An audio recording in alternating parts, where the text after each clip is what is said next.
Shalom, puji Tuhan, mari kembali bersama kita membuka Alkitab kita di dalam kitab Yeremia pasal yang pertama. Kitab Yeremia pasal yang pertama, ayat yang keempat mulai. Yeremia dipanggil dan diutus. Firman Tuhan datang kepadaku bunyinya. Sebelum aku membentuk engkau dalam rahim ibumu, aku telah mengenal engkau. Dan sebelum engkau keluar dari kandungan, aku telah menguduskan engkau. Aku telah menetapkan engkau menjadi nabi bagi bangsa-bangsa. Maka aku menjawab, Tuhan Allah, sesungguhnya aku tidak pandai berbicara, sebab aku ini masih muda. Tetapi Tuhan berfirman kepadaku, janganlah katakan aku ini masih muda. Tetapi kepada siapapun engkau kuutus, haruslah engkau pergi. Dan apapun yang kuperintahkan kepadamu, haruslah kau sampaikan. Janganlah takut kepada mereka, sebab aku menyertai engkau untuk melepaskan engkau. Demikianlah firman Tuhan. Lalu Tuhan mengulurkan tangannya dan menjamah mulutku. Tuhan berfirman kepadaku, sesungguhnya aku menaruh perkataan-perkataanku ke dalam mulutmu. Ketahuilah pada hari ini aku mengangkat engkau atas bangsa-bangsa dan atas kerajaan-kerajaan, untuk mencabut dan merobohkan, untuk membinasakan dan meruntuhkan, untuk membangun dan menanam. Nah, kita berhenti sampai sini dulu. Judul perikopnya adalah Yeremia dipanggil dan diutus. Ayat yang keempat dikatakan firman Tuhan datang kepadaku. Firman Tuhan datang kepadaku. Bunyinya, sebelum aku membentuk engkau dalam rahim ibumu, aku telah mengenal engkau. Dan sebelum kau keluar dari kandungan, aku telah menguduskan engkau. Aku telah menetapkan kau menjadi nabi bagi bangsa-bangsa. Nah, kalau kita perhatikan di sini, sebenarnya Tuhan menyatakan dirinya kepada Yeremia sebagai Alfa dan Omega. Ya. Karena dikatakan sebelum Yeremia terbentuk, sebelum Yeremia keluar, itu kehidupannya sudah ditetapkan oleh Tuhan. Berarti di sini Tuhan menyatakan dirinya sebagai Alfa dan Omega, sebagai awal dan akhir, yang mengetahui akhir dari awal, yang menetapkan awal juga dari akhir. Itu tidak bisa kita cerna dengan pikiran kita, karena itulah Allah. Ya. Jadi di sini kita melihat bahwa setiap orang sebenarnya Tuhan sudah punya rencana. Setiap orang Tuhan punya rencana. Dan Tuhan sudah menetapkan rencananya. Tetapi tidak semua orang mengetahui rencana yang Tuhan sudah tetapkan dalam hidupnya. Sehingga dibutuhkan kerjasama, dibutuhkan keintiman atau inisiatif kita untuk mendekat kepada Tuhan, untuk bertanya apa rencana Tuhan atas hidup kita. Karena bahkan Paulus pun di dalam kitab Roma pasal 12 ayat yang pertama di sana menjelaskan bahwa kita harus mengetahui kehendak Tuhan yang baik, yang berkenan, dan yang sempurna. Berarti ada tingkatan-tingkatannya.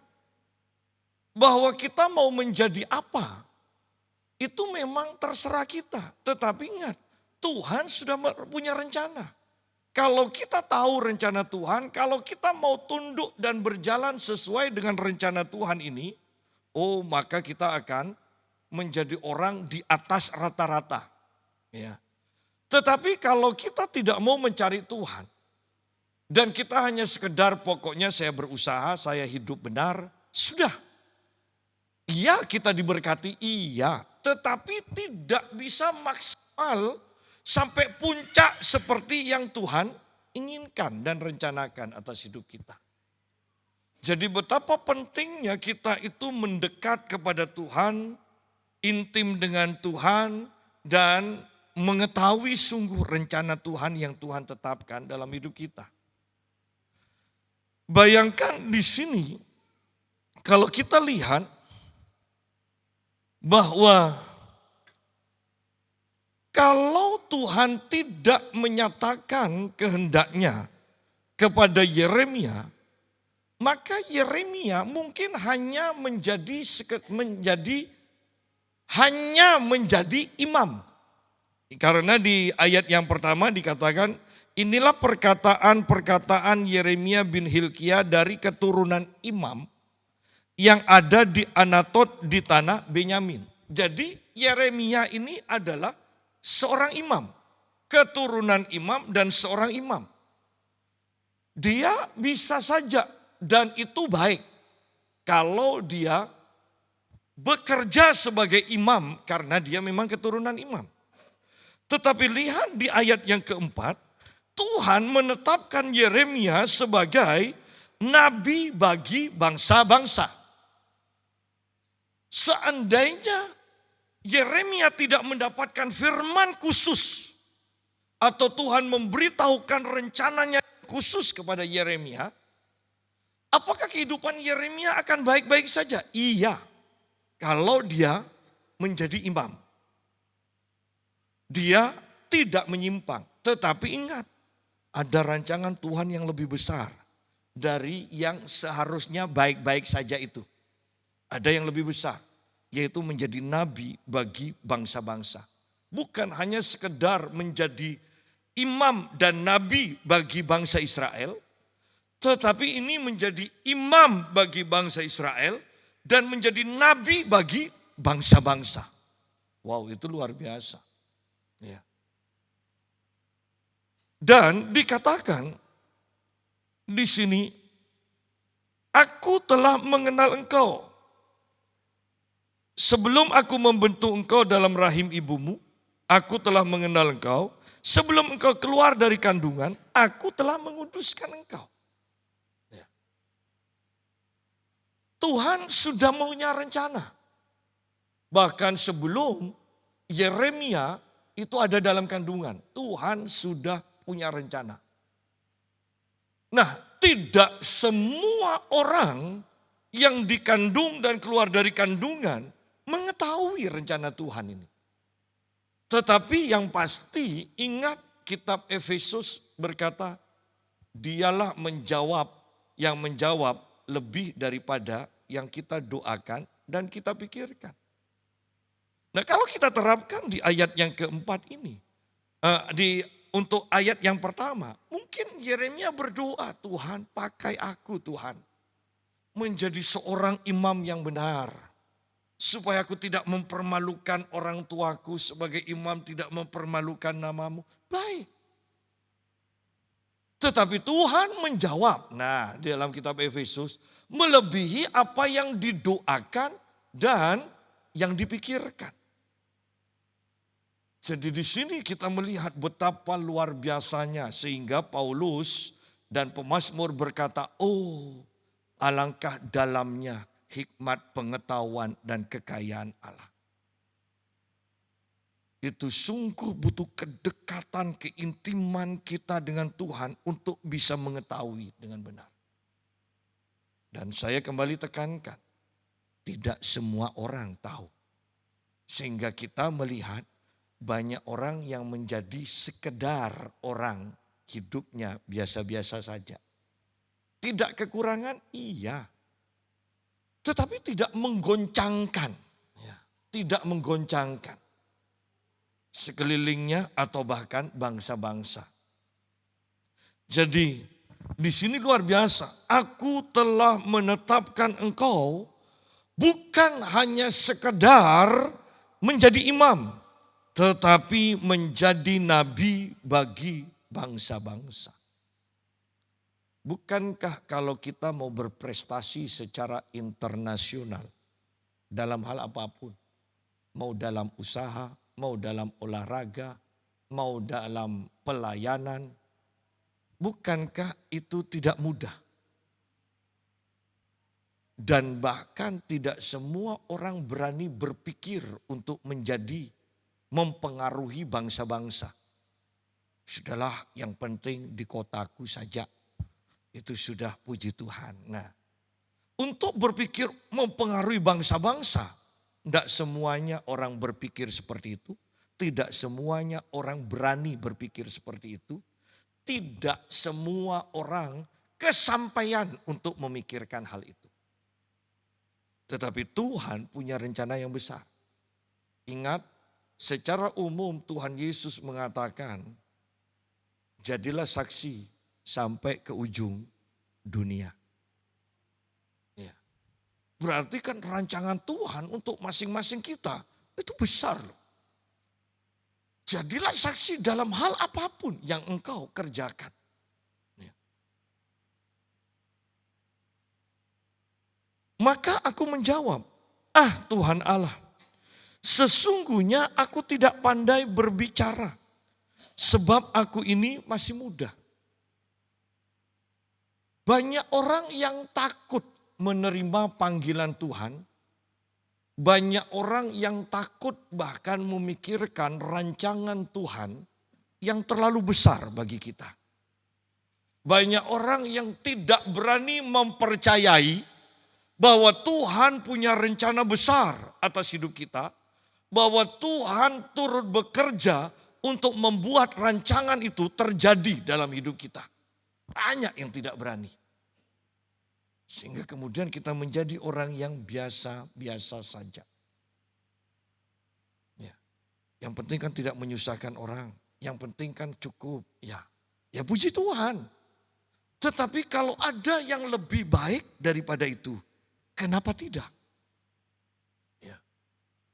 Nah, ketika kita mengetahui rancangan Tuhan, ketika kita mendengar panggilan Tuhan, jangan berdalih. Jangan berdalih, jangan menunda waktu. Di sini dikatakan, Tuhan Allah, sesungguhnya aku tidak pandai berbicara. Nah, berdalih. Sebab aku ini masih muda. Menunda waktu masih muda. Banyak orang kan berpikir kan, nanti kalau sudah umur 50 tahun, 60 tahun aku sungguh-sungguh sama Tuhan. Ya kalau nyampe. Kalau tidak nyampe. Ya. Tetapi intinya kan banyak orang yang menunda-nunda waktu. Mereka berpikir minggu depan aku pasti masih hidup. Loh, belum tentu. Ya. Apalagi ketika kita sudah mendengar panggilan Tuhan. Kan setan pun tahu bahwa ada panggilan Tuhan yang dahsyat dalam hidup kita. Ketika kita menunda itu,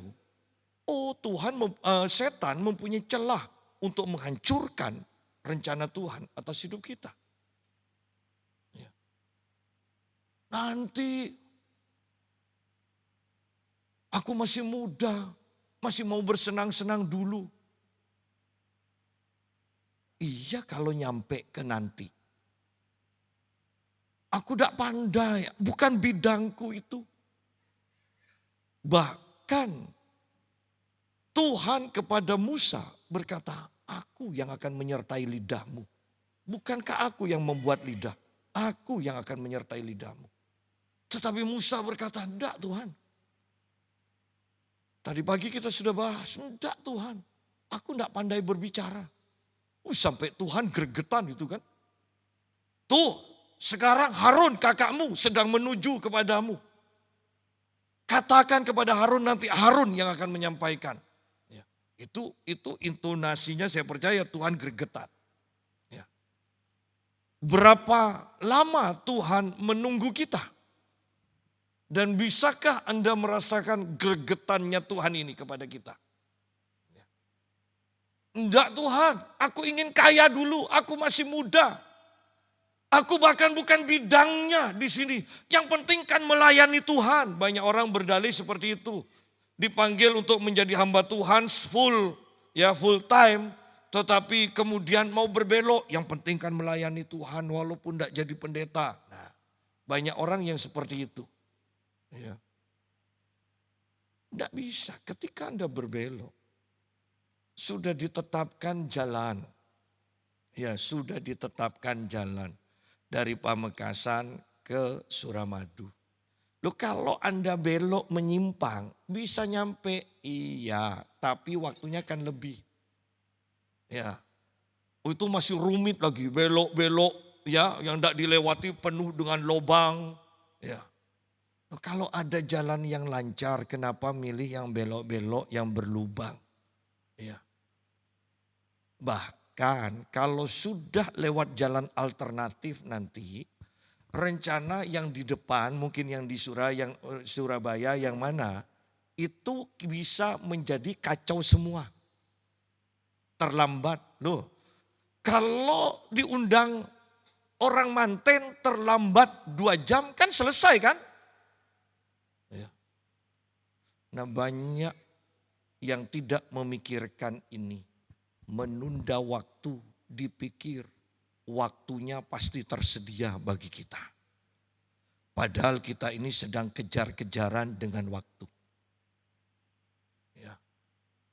Jadi hati-hati di sini, tadi pagi kita sudah bahas sama panggilan Musa. Bayangkan Tuhan sabar kepada Musa 40 tahun. Dia memanggil Musa, Musa tidak menghiraukan. 40 tahun. Sampai Tuhan harus memperlihatkan satu penglihatan yang hebat dikatakan. Dan ketika Musa mendekat, Tuhan berkata, Musa, Musa. Dan lihat di sini. Musa langsung menjawab, ya Allah. Berarti kan selama 40 tahun sebenarnya Tuhan memanggil Musa. Sehingga Musa kenal baik dengan suara Tuhan. Tetapi dia menunda. Sampai 40 tahun. Pikirkan itu sekarang. Musa berkata, siapakah aku? Mungkin kalau dilanjutkan masih ada orang lain. Tuhan kata, enggak kamu. Ah Tuhan, aku tidak pandai berkata-kata. Ya. Itu ada Harun. Ya Tuhan, tapi sekarang kalau orang Israel tanya, siapa yang mengutus aku? Nah, banyak alasan-alasan untuk membuat itu tidak terpanggilan Tuhan itu tidak terjadi dalam hidupnya. Jangan-jangan di antara kita pun ada yang Tuhan mau pakai secara hebat. Tetapi kita mempunyai agenda kita sendiri. Kita berdalih dan berdalih dan berdalih. Dan menunda waktu, berpikir waktu selalu tersedia. Ya. Berpikir waktu selalu tersedia. Padahal tidak demikian. Lihat di sini, kembali Yeremia mengatakan, ah Tuhan Allah, sesungguhnya aku tidak pandai berbicara. Ini berdalih alasan tok. Ya. Alasan tok. Sebab saya percaya Yeremia sudah membaca kitab Pentateuch kan sebagai orang Israel. Dia sudah belajar bahwa Musa pun beralasan seperti itu. Nah, ya kan? Seharusnya itu kan bukan dicontoh. Ya. Itu menjadi peringatan, jangan niru. Ternyata Yeremia niru. Ya. Sesungguhnya aku tidak pandai berbicara. Saya kok yakin sekali Yeremia ini meniru Musa. Ya. Sebab aku ini masih muda. Masih muda. Aku masih mau bermain-main dulu Tuhan. Aku masih mau cari prestasi dulu. Aku cari uang dulu. Ya. Dan akhirnya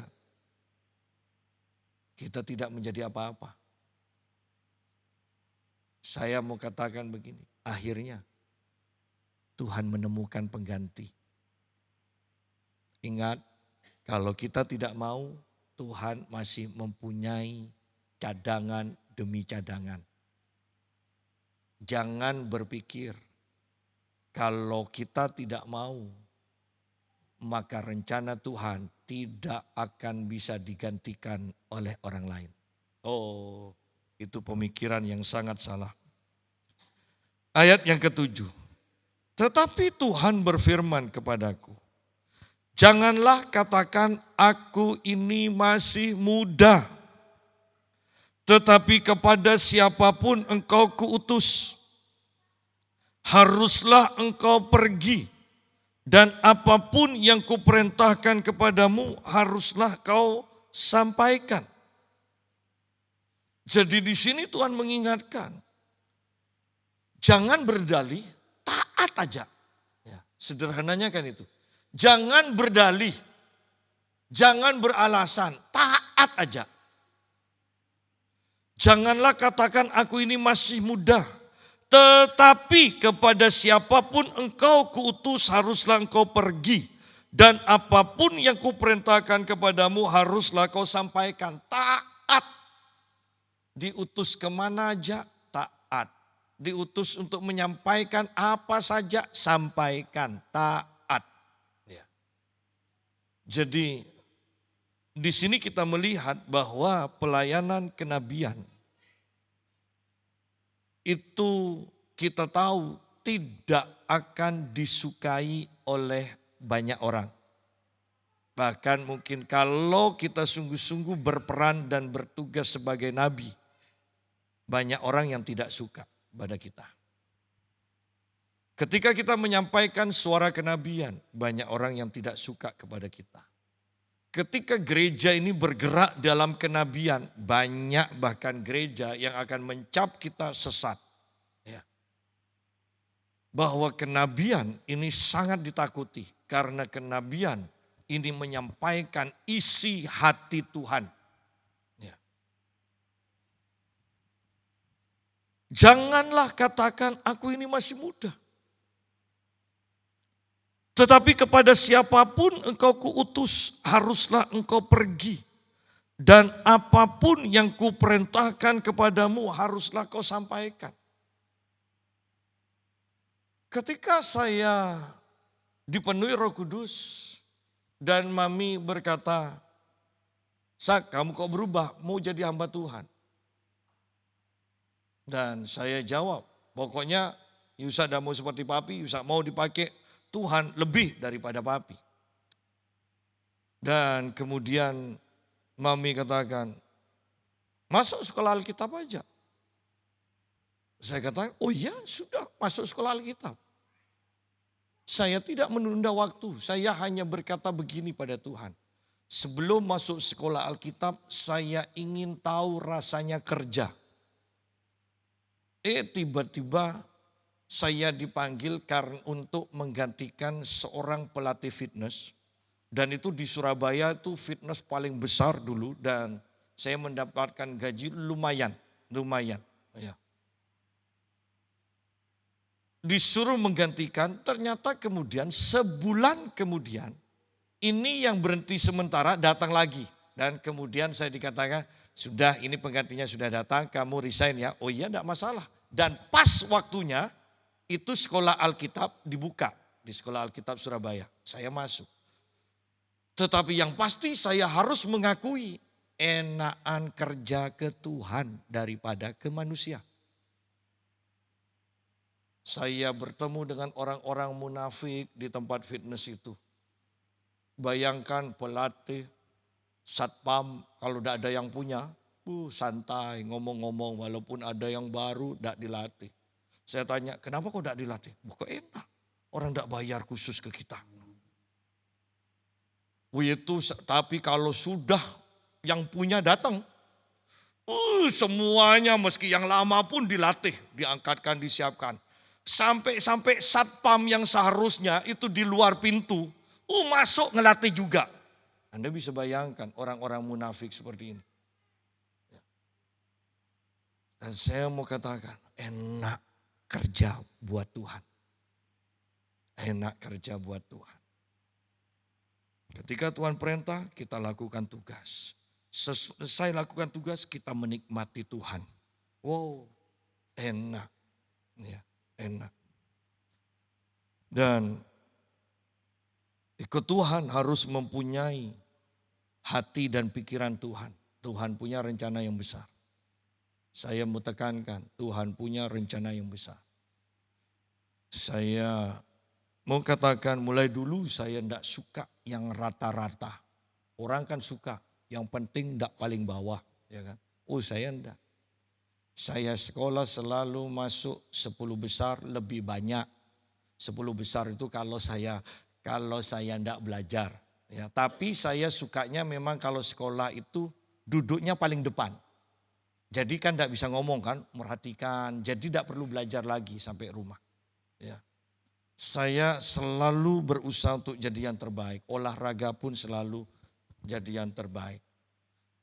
Sekolah Alkitab pun sama, saya yang terbaik. Sampai ketua kelas saya yang awalnya baik sama-sama bolos. Tetapi di satu ulangan dia kalah tinggi nilainya sama saya. Sudah sama-sama tahu sama-sama bolos semuanya tidak masuk. Yang lainnya ditulis izin, saya ditulis alpa. Itu kan pengaruh untuk nilai alpa. Ya. Jadi bahkan di sekolah Alkitab pun banyak persaingan-persaingan yang tidak sehat. Jadi ayo kembali kepada pembahasan kita bahwa ikut Tuhan, ingat Tuhan punya rancangan yang sangat besar buat kita. Bangsa-bangsa. Ingat tentang talenta, bahwa Tuhan berkata 1 talenta itu diumpamakan, diperuntukkan untuk 1 kota. Loh, mainnya Tuhan kan kota. Berarti Tuhan selalu punya rancangan yang besar. Ya. Nah, ayat yang ke-8. Janganlah takut kepada mereka sebab aku menyertai engkau untuk melepaskan engkau. Demikianlah firman Tuhan. Bahwa untuk mengikuti rancangan Tuhan yang harus kita perhatikan. Jangan takut, jangan terintimidasi. Ya. Jangan takut. Mungkin kita akan dijauhi, mungkin kita akan difitnah, mungkin kita akan dibunuh, mungkin kita akan disalahpahami. Ya. Tetapi jangan takut, dikatakan, aku menyertai engkau. Bahwa apapun yang Tuhan tugaskan kepada kita, yang harus kita perhatikan, yang kita harus mengerti adalah Tuhan menyertai kita, berarti Tuhan mengawasi kita. Tetapi lebih daripada itu, Tuhan turut bekerja bersama kita. Lebih daripada itu, Tuhan akan melindungi kita. Karena di sini dikatakan, menyertai engkau untuk melepaskan engkau. Demikianlah firman Tuhan. Yang penting jangan takut. Ya. Lalu Tuhan mengulurkan tangannya dan menjamah mulutku. Tuhan berfirman kepadaku, sesungguhnya aku menaruh perkataan-perkataanku ke dalam mulutmu. Ya. Seorang nabi bukan hanya pandai bernubuat atau bisa bernubuat. Seorang nabi harus mempunyai firman Tuhan. Firman yang hidup, firman yang khusus. Ya. Seorang nabi harus bisa mengajarkan firman sedemikian rupa sehingga firman ini, firman tertulis ini bisa menjadi firman yang dimengerti, menjadi firman yang hidup. Dan itu membutuhkan keintiman atau membutuhkan waktu-waktu yang dihabiskan nabi ini dengan Tuhan. Tuhan mengulurkan tangannya dan menjamah mulutku. Tuhan berfirman kepadaku, sesungguhnya aku menaruh perkataan-perkataanku ke dalam mulutmu. Jadi kita harus punya firman. Seringkali kita itu kekristenan sekarang salah kaprah. Berpikir orang kalau bernubuat itu adalah nabi, padahal belum tentu. Karena di dalam 1 Korintus pasal yang ke-12 ada 9 karunia, salah satunya karunia untuk bernubuat. Nah, orang Kristen yang mempunyai karunia bernubuat, dia tidak otomatis menjadi nabi atau punya jawatan nabi. Tetapi dia adalah orang Kristen yang berkarunia nubuat. Ya. Tetapi kalau nabi itu pasti punya karunia nubuat. Lebih daripada itu, nabi bisa menyampaikan firman Tuhan sedemikian rupa dengan penuh kuasa. Ya. Nabi akan membawa hadirat Tuhan ketika dia hadir di satu tempat, itu suasana akan dipenuhi dengan suasana surga. Itu akan berubah. Ya. Itu nabi. Ya. Kemudian nabi nubuatannya itu berbeda dengan orang yang berkarunia. Orang yang berkarunia nubuat itu Alkitab katakan 1 Korintus pasal 14 adalah untuk membangun kerohanian dari jemaat yang lain. Ya. Jangan takut, jangan gentar, Tuhan menyertaimu. Nah, ini nubuatan sebetulnya. Ya. Tetapi kalau nabi-nabi itu berbicara tentang nubuatannya itu bersifat jauh ke depan, apa yang Tuhan akan kerjakan. Ya. Apa yang Tuhan sediakan. Pokoknya ke depan, apakah itu untuk orang luar, ya kota, atau bangsa, atau bangsa-bangsa. Tetapi kalau orang yang berkarunia, karunia nubuat itu sebatas antar jemaat. Karena untuk membangun kerohanian atau iman dari jemaat yang lain. Ya. Nah, lanjut dikatakan, ketahuilah pada hari ini aku mengangkat engkau atas bangsa-bangsa dan atas kerajaan-kerajaan untuk mencabut dan merobohkan, untuk membinasakan dan meruntuhkan, untuk membangun dan menanam. Jadi kita lihat pelayanan nabi itu sukar. Pelayanan nabi itu tidak akan diterima oleh semua orang. Pelayanan nabi itu mudah disalah mengerti. Karena lihat di sini ada 6 macam pelayanan yang Tuhan tetapkan untuk Yeremia, dan 4 itu adalah negatif. Hanya 2 yang positif. Ya. Dikatakan untuk untuk mencabut dan merobohkan, untuk membinasakan dan meruntuhkan. Ini kan negatif. Pelayanan yang mungkin tidak disukai di zaman sekarang. Apalagi dengan banyaknya ajaran hyper grace. Tuhan tidak marah, Tuhan tidak marah, Tuhan tidak mungkin marah. Kamu berbuat dosa tidak apa-apa, Tuhan tidak akan menghukum. Nah, pasti 4 pelayanan Nabi Yeremia ini tidak bisa diterima zaman sekarang. Padahal ini kan pelayanan dari Tuhan, berarti bersifat kekal. Hanya 2 yang positif, membangun dan menanam. Tetapi lihat kalau Tuhan punya rencana. Kalau kita kan, saya melihat ketika saya dan istri saya pergi ke rumah teman saya melewati, kenalan saya di Surabaya. Melewati satu rumah yang besar, yang sekarang jadi puing-puing. Ya. Dan mau dibangun. Kalau saya sama istri saya, itu kan rumah di Jalan Kertajaya itu kan besar-besar. Orang rumah kenalan saya itu saya pernah masuk di kamarnya. Kamarnya aja itu 3 kali lipatnya kamar saya. Nah, ya. Dan rumah yang saya lihat itu dibongkar. Saya berpikir dan istri saya berkata, kok tidak sayang ya. Bangun rumah itu aja sudah berapa miliar ya. Besar. Ya, apalagi itu rumah pojokan lagi kan. Besar. Kok tidak sayang? Tetapi bagi yang mau membangun itu, dia kan sudah punya pikiran. Mau buat seperti apa. Dia tidak bisa membuat yang ada di pikirannya terjadi. kalau bangunan yang kuno itu yang tidak sesuai dengan pikirannya, tidak dihancurkan terlebih dahulu.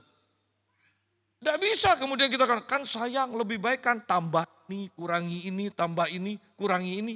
Tidak bisa sempurna. Kecuali itu dibongkar semua, dicabut semua, baru ditanam, dibangun yang baru. Anda bisa bayangkan, Anda punya tanah yang besar, luas.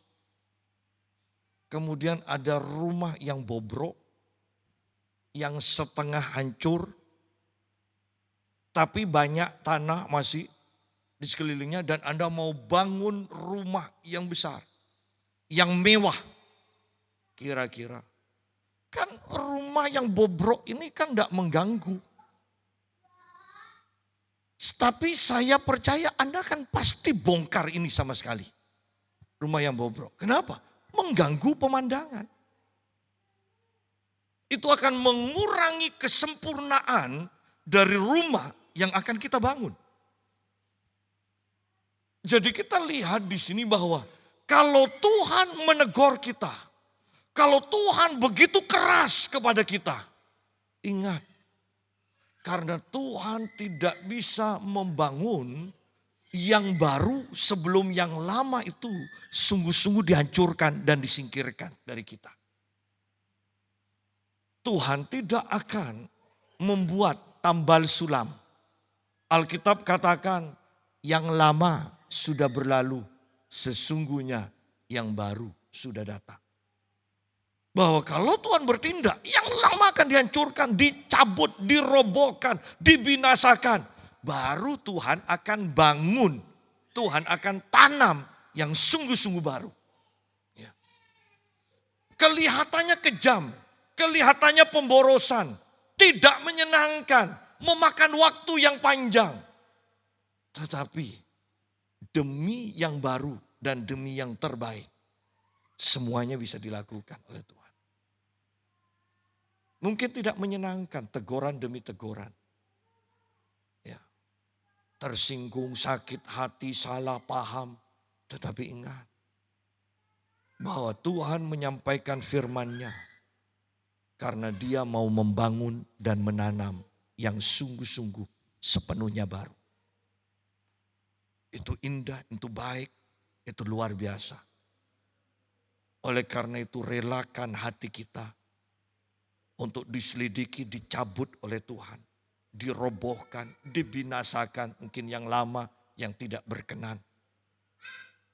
Dan biarkan Tuhan menanam, Tuhan membangun yang baru. Ayat yang ke-11. Sesudah itu firman Tuhan datang kepadaku bunyinya. Apakah yang kau lihat, hai Yeremia? Jawabku. Aku melihat sebatang dahan pohon badam. Lalu firman Tuhan kepadaku, baik penglihatanmu, sebab aku siap sedia untuk melaksanakan firman-Ku. Nah, pohon badam itu apa sih? Pohon badam itu satu keluarga lah ya. Mirip dengan almond ya, mirip dengan almond, itu pohon badam. Nah, pohon badam itu ada di Bait Kudus, di ruang Maha Kudus. Yaitu tongkat Harun yang berbunga itu adalah dan dikatakan di sana bunga pohon badam. Artinya tongkat Harun itu pun berbicara tentang pohon badam, kayu pohon badam yang dijadikan tongkat. Nah, pohon badam ini adalah pohon yang berbunga di awal tahun. Jadi setelah musim dingin di mana tidak ada tumbuh-tumbuhan yang berbuah, maka pohon badam di Israel itu adalah pohon yang pertama kali berbunga, yaitu di akhir Februari. Setelah musim dingin, langsung pohon badam ini berbunga dan warnanya putih. Putih melambangkan apa? Pohon badam, ketika disebut pohon badam, itu berbicara tentang kekudusan, itu berbicara tentang otoritas, itu berbicara tentang keilahian. Itu pohon badam. Warnanya putih bunganya. Bulan Januari itu sudah semuanya berbunga. Jadi akan dipenuhi dengan warna putih. Nah, badam itu artinya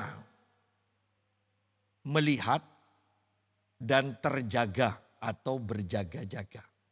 Ya. Melihat dan terjaga itu arti dari badam. Jadi pohon badam ini berbicara tentang satu, kita harus berjaga-jaga. Ya. Pohon badam juga berbicara karena dia adalah pohon yang bunganya dan buahnya itu paling awal. Itu berbicara tentang waktu yang berjalan dengan cepat. Ya. Kalau Anda perhatikan di pengkhotbah itu pohon badam ini akan disebutkan itu selalu dikaitkan dengan waktu yang berjalan cepat. Tahu-tahu tua, tahu-tahu mati. Ya. Jadi itu pohon badam. Jadi berbicara tentang berjaga-jaga.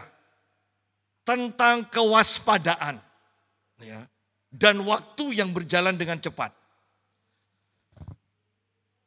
Aku melihat sebatang dahan pohon badam. Lalu firman Tuhan kepadaku, baik penglihatanmu. Sebab aku siap sedia untuk melaksanakan firmanku. Lihat di sini, waktu yang berjalan dengan cepat. Bahwa kita harus waspada, berjaga-jaga.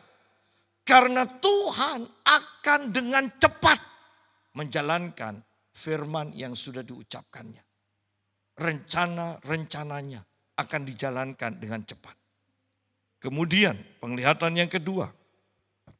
Firman Tuhan datang kepadaku untuk kedua kalinya bunyinya. Apakah yang kau lihat? Jawabku, aku melihat sebuah periuk yang mendidih datangnya dari sebelah utara. Lalu firman Tuhan kepadaku, dari utara akan mengamuk malapetaka menimpa segala penduduk negeri ini.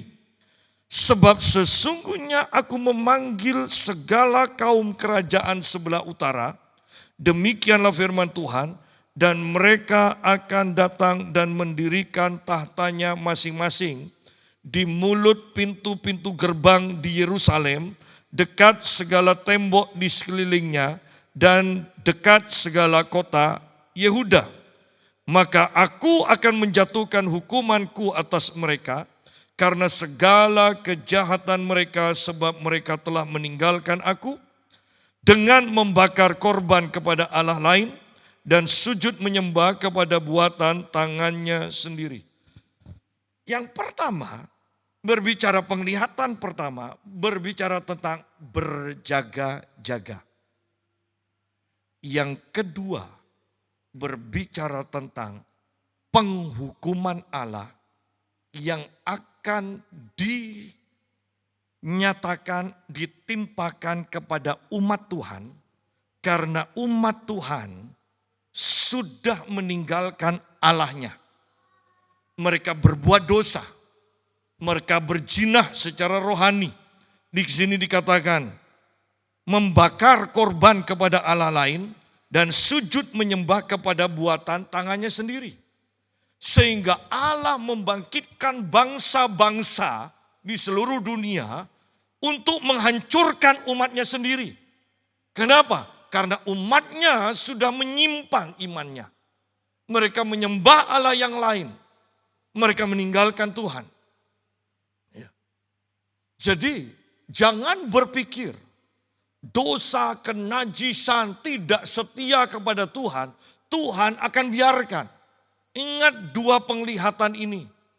Bahwa berjaga-jagalah dikatakan.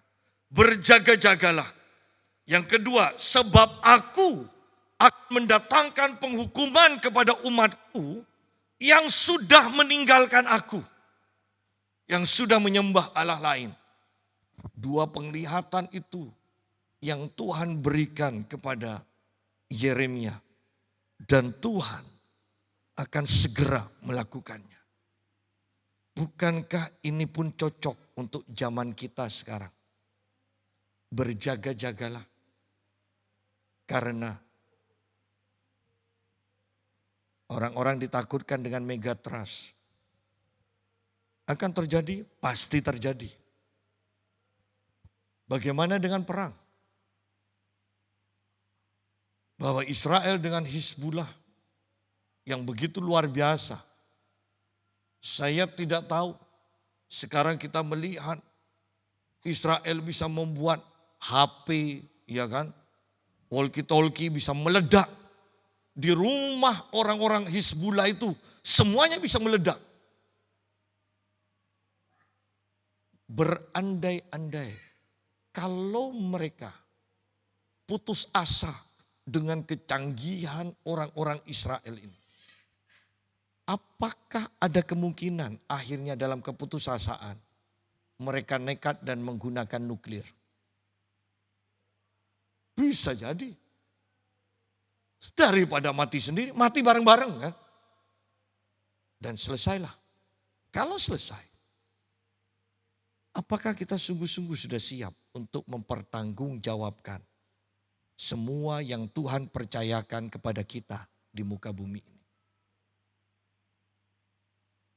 Jadi ingat bahwa penghukuman demi penghukuman ini pasti akan terjadi. Oleh karena itu berjaga-jagalah. Hidup kudus, hidup secara ilahi. Ingat bunga dari pohon badam warnanya putih. Berbicara tentang hidup kudus. Hidup yang dipenuhi dengan otoritas Allah. Hidup ilahi. Ya, hidup ilahi. Pasti ini penghukuman ini akan terjadi. Baik dalam ekonomi. Baik dalam ekonomi. Semua orang sedang digoncangkan. Bahkan di Cina pun berapa ribu S1 dikatakan yang menganggur dan dibuat menganggur. Ya. Kalau saya mendengar seseorang yang menceritakan tentang Amazon, ya kan? Yang jadi member di sana dikatakan masuk ke tempat itu tidak ada penjaga. Kita tinggal ambil yang jadi member itu sudah masuk tidak usah menunjukkan kartu pun, Anda sudah ketahuan. Anda member di sana masuk, keluar dari sana tidak usah ke kasir segala macam karena tidak ada kasirnya. Keluar tiba-tiba di HP-mu akan keluar, oh tagihanmu ini. Sudah ada. Anda bisa bayangkan kalau nanti semuanya menerapkan seperti ini dan akan pasti menerapkan seperti itu. Bisa bayangkan pengangguran, ekonomi hancur, dan ketika pengangguran ekonomi hancur, bisa Anda bayangkan kekacauan demi kekacauan. Setelah itu masih banyak perang, setelah itu gempa demi gempa terjadi. Anda bisa bayangkan dan Alkitab di sini mengingatkan kita, aku akan segera melakukannya. Selagi masih ada waktu. Mengapa kita tidak mengumpulkan upah? Bekerja dengan sungguh-sungguh untuk Tuhan.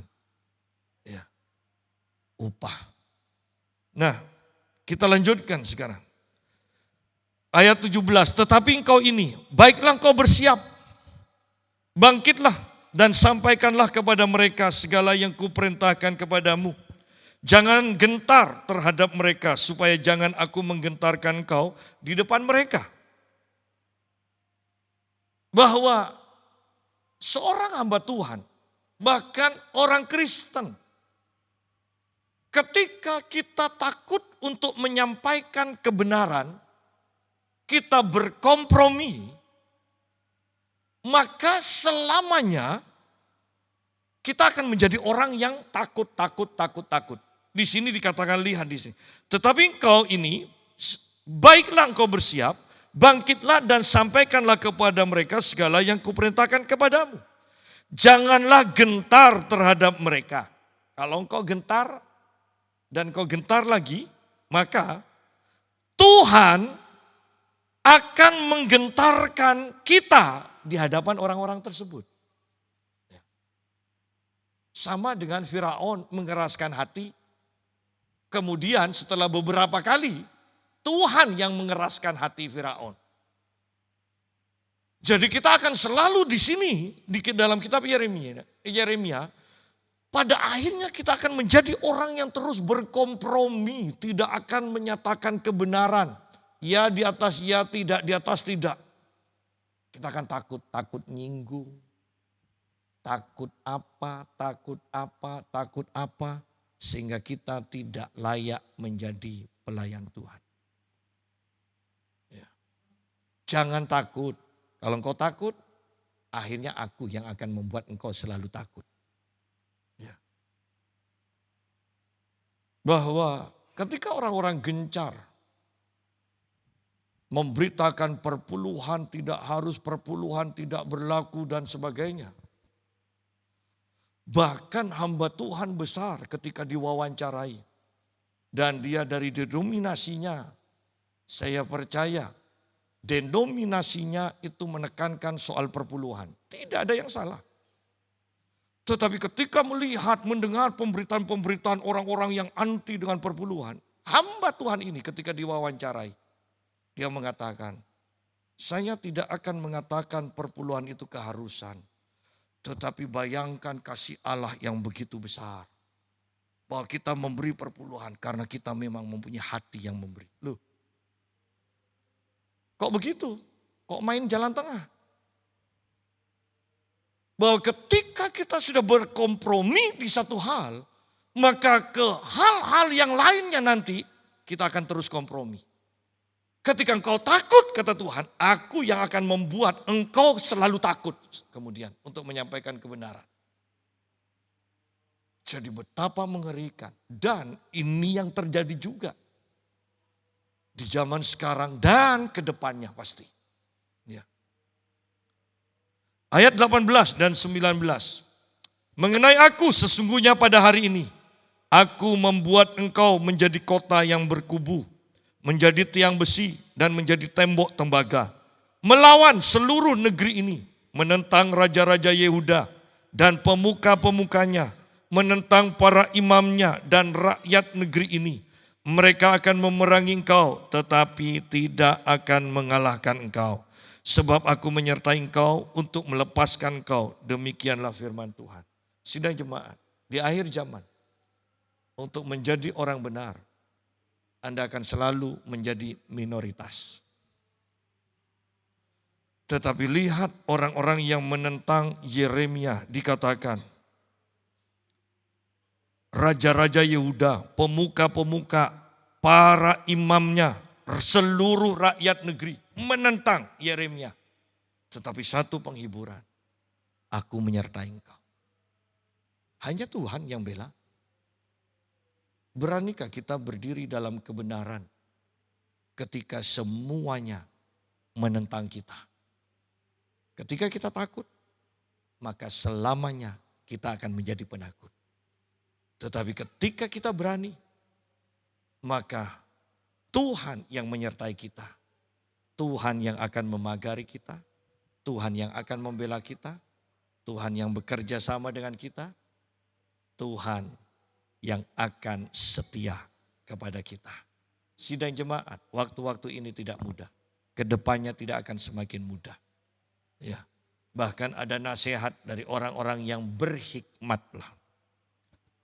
Bahwa sekecil apapun pendapatanmu, jangan coba-coba keluar, berhenti dari pekerjaanmu sekarang. Karena engkau belum tentu akan dapat pekerjaan lagi. Justru orang-orang yang bekerja baik-baik saja bisa diberhentikan. Jadi kalau ada dari orang-orang sekarang minta berhenti, oh itu bosnya pasti senang. Apalagi yang sudah tahunan kan.